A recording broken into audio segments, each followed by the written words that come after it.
Hallelujah and praise the Lord. मैं हूं Sanjay Solomon और मैं लाया हूं आपके लिए परमेश्वर की आवाज़ आज के लिए और आपके लिए। ध्यान से सुनिएगा। हमारा आज का वचन भजन संहिता से है। भजन संहिता उसका 19वां अध्याय और 7वां वचन फॉलो कीजिएगा अपनी बाइबल में। और वचन कहता है, यहोवा की व्यवस्था खरी है, वो प्राण को बहाल कर देती है। यहोवा के नियम विश्वास योग्य हैं, साधारण लोगों को बुद्धिमान बना देते हैं। और कितना खूबसूरत वचन है ये और बहुत ही पावरफुल है। ये यहाँ पे लिखा है कि यहोवा की व्यवस्था उसके बारे में लिखा है और यहोवा के नियम के बारे में लिखा हुआ है। व्यवस्था और नियम की जब बात चलती है तो हम बाइबल की बात कर रहे हैं। Now you must understand this कि व्यवस्था यानी कि जो कानून जिसको बोलते हैं और नियम जो रूल्स बोलते हैं, ये रूल्स और ये कानून जो है ये बाइबल में पाया जाता है। ये परमेश्वर के दिए हुए कायदे हैं, उसके दिए हुए रूल्स हैं, नियम हैं उसके। तो ये बाइबल की बात चल रही है। बाइबल परमेश्वर का वचन है, उसके कायदे, उसके रूल्स, उसके व्यवस्था यही है। इसमें परमेश्वर के प्रॉमिसेस भी हैं, लेकिन इस वक्त हम बात कर रहे हैं उसकी व्यवस्था की, उसके नियम की। और हमें यहाँ पे ये समझ मिल रही है कि उसके नियम और उसकी व्यवस्था जो है, कानून जो है, ये बुरा नहीं है। ये एक अच्छी चीज़ है क्योंकि ये हमारे प्राण को बहाल कर देती है। बहाल करना यानी कि फ्रेश करना, रिफ्रेश करना किसी चीज़ को। और बाइबल के बारे में कहा गया कि बाइबल जो है ये खरी है। खरी है मतलब सच्ची है। और दूसरा एडजेक्टिव जो लगाया गया बाइबल के साथ में वो ये है कि वो विश्वास योग्य है। और ये दोनों चीज़ें कितनी ज़रूरी हैं। पहली बात तो इसका सत्य होना कितना ज़रूरी है। अगर इसमें कोई झूठ मूठ की बातें लिखी होंगी तो क्या मतलब होगा, हमारा पूरा विश्वास बेकार हो जाएगा। मेरे कि बाइबल में एक भी चीज़ गलत नहीं है, ये परफेक्ट है, फ्लॉलेस है। इसमें एक भी खामी नहीं है, एक भी प्रॉब्लम, नुक्स, आप इसमें नुक्स नहीं निकाल सकते हो। आप इसमें ढूंढ लो और बोलो कि ये चीज़ गलत है, ये चीज़ गलत है, ऐसा हो ही नहीं सकता है। बाइबल अपने आप को प्रूव कर देती है और बाइबल को प्रूव करने की ज़रूरत नहीं पड़ती है कि बाइबल में जो लिखा है वो सत्य ही लिखा है। और दूसरी बात यह है कि यह विश्वास योग्य है। यह मनुष्य की तरह नहीं है। मनुष्य आज कुछ बोलता है, कल कुछ और बोल देता है। यह परमेश्वर का वचन है जो एक बार बोल दिया तो सदियों के लिए बोल दिया और वही होने वाला है जो बोल दिया है। यह चेंज नहीं होता। पत्थर पे लकीर है, ये चेंज नहीं होता है। जो परमेश्वर कहता है वो विश्वास योग्य इसलिए है। आज परमेश्वर हाँ बोल के कल ना नहीं बोलता है, वरना विश्वास योग्य कैसे होगा। वो हाँ उसका हाँ हाँ होता है और ना उसका ना होता है। आमीन। तो ये खुशी की बात है। तो बाइबल की बात चल रही है यहाँ पे और बाइबल के बारे में कहा जा रहा है कि यहोवा की जो बाइबल है, परमेश्वर की जो बाइबल है, उसका जो वचन है, उसकी व्यवस्था जो है खरी है। ये कुछ करती है। क्या करती है? और दो चीज़ों को हम देखेंगे। एक तो प्राण के बारे में हम कुछ जानेंगे, प्राण को क्या करती है बाइबल ये, और एक बुद्धि के बारे में जानेंगे कि क्या असर होता है इसका बुद्धि पे। तो प्राण के बारे में कहा कि प्राण को ये बहाल कर देती है। पहले प्राण को समझते हैं। प्राण क्या है? हम जानते हैं कि हम एक आत्मा है जिसके पास में एक प्राण है और एक शरीर है।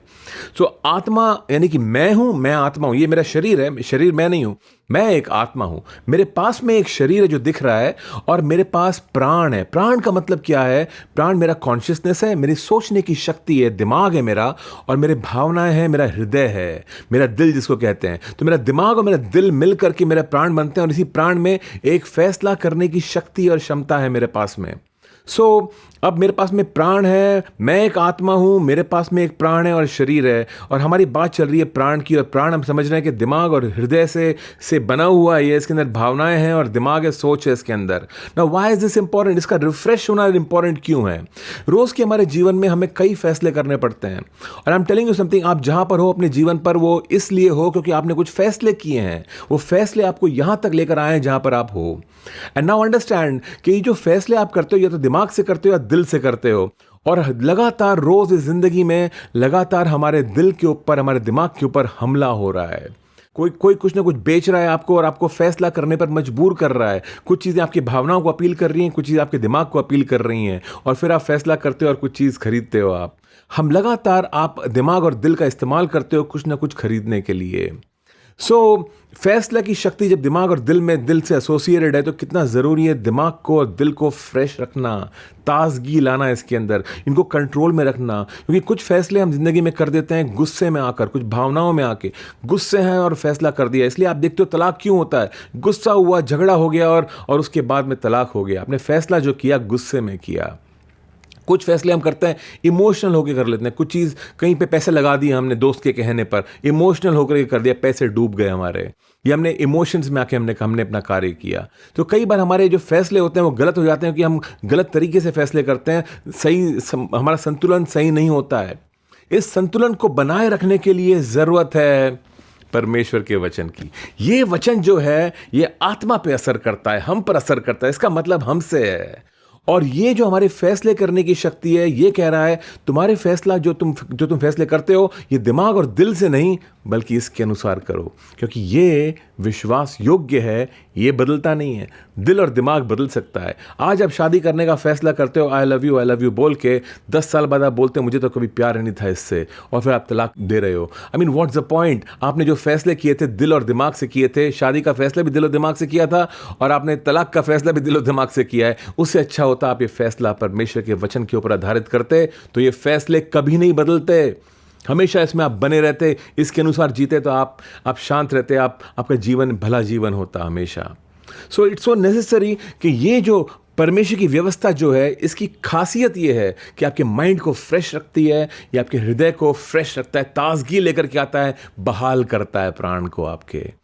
और प्राण का बहाल होना बहुत ज़रूरी है ताकि हम सही फैसले करें जीवन में और सही चाल चलें। और दूसरी बात यह है कि ये विश्वास योग्य है और ये साधारण लोगों को बुद्धिमान बनाता है। साधारण ऑर्डिनरी लोग जो सिंपल हैं, पढ़े लिखे भी नहीं हैं, वचन उनको बुद्धि देता है सही फैसले करने की। वचन से हमें बुद्धि मिलती है सही फैसले करने की। Amen. I want to tell you, दुनियावी जो एक बुद्धि है और एक परमेश्वर की बुद्धि है, और परमेश्वर की बुद्धि जो है वो हायर है, वो ऊंची है, वो बेहतर है। और दुनिया की बुद्धि खराब नहीं है, दुनिया की बुद्धि बहुत अच्छी है, बहुत बड़े बड़े काम किए दुनिया की बुद्धि ने। वायरस के वैक्सीन निकाल लिए हैं, मेडिकल साइंस ने बहुत प्रोग्रेस किया, कंस्ट्रक्शन हुए हैं, बड़े बड़े इंजीनियरिंग के फील्ड से, I mean they are amazing काम हो चुका है दुनिया में दुनियावी बुद्धि को लेकर के। लेकिन उससे बढ़कर है परमेश्वर की बुद्धि। जहाँ पर ये दुनिया की बुद्धि हमारा साथ छोड़ती है, परमेश्वर की बुद्धि वहाँ पर आ जाती है, उससे बढ़कर है। दुनियावी बुद्धि की सीमाएं हैं। एक समय पर जाकर के आप जब फुल ब्लोन एड्स को देखते हो, आप बोलते हो अब इसके आगे मेडिकल साइंस कुछ नहीं कर सकेगी। परमेश्वर की कोई सीमाएं नहीं, उसकी बुद्धि की कोई सीमाएं नहीं है। जब हम वचन में समय बिताते हैं तो हमें परमेश्वर की बुद्धि मिलती रहती है लगातार, और उस बुद्धि में हम बढ़ते जाते हैं। एंड दैट बुद्धि, ये जो बुद्धि है इसकी कोई सीमाएं नहीं है, ये हमें पार लगाती हैं ऐसे मुश्किल हालातों में जहां पर शायद दुनिया आपका साथ छोड़ देगी, लेकिन परमेश्वर कहता है मैं तेरा साथ कभी नहीं छोड़ूंगा, मैं तुझे कभी नहीं त्यागूंगा। आमेन। तो व्यवस्था में बसे रहो, उसको ग्रहण कर लो, अपने प्राणों को बहाल करो, और साथ साथ वचनों पे अपने फैसलों को आधारित करो, बुद्धि पाते जाओ परमेश्वर की और बढ़ते जाओ। Amen and God bless you all today. Hallelujah.